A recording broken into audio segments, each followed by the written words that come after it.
သူများကိုအပြစ်တင်တာသူများကိုကဲ့ရဲ့တာဟာကိုယ့်ပေါ်မှာပြန်ပြီးတော့ကြာရောက်တတ်တယ်ကြီးမားတဲ့အပြစ်တစ်ခုပြန်လေကိုယ်ကြောက်ဒါကိုအလွန်တတိထားเสียကောင်း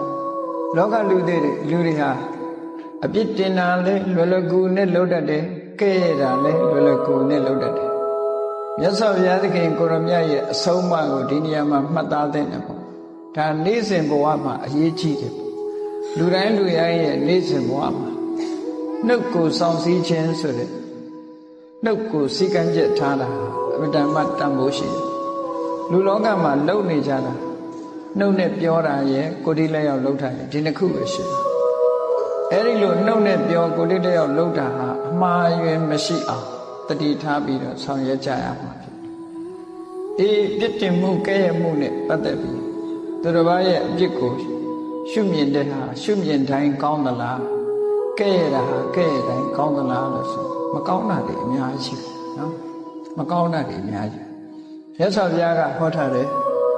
ပရဝိဇ္ဇာနုပတိတ္တသူတစ်ပါးအပြစ်ကိုရှုမြင်တတ်တဲ့ပုဂ္ဂိုလ်လောကလူတွေဟာကိုယ်နဲ့ပတ်ဝန်းကျင်မှာကြည့်ဘယ်သူကပြင်ဘာလှုပ်တာပဲဘယ်သူကပြင်ဘာပြောတာပဲဆိုပြီးတော့တစ်ဖက်သားကိုပဲ blame လုပ်ဖို့ပဲစဉ်းစားတယ်များတယ်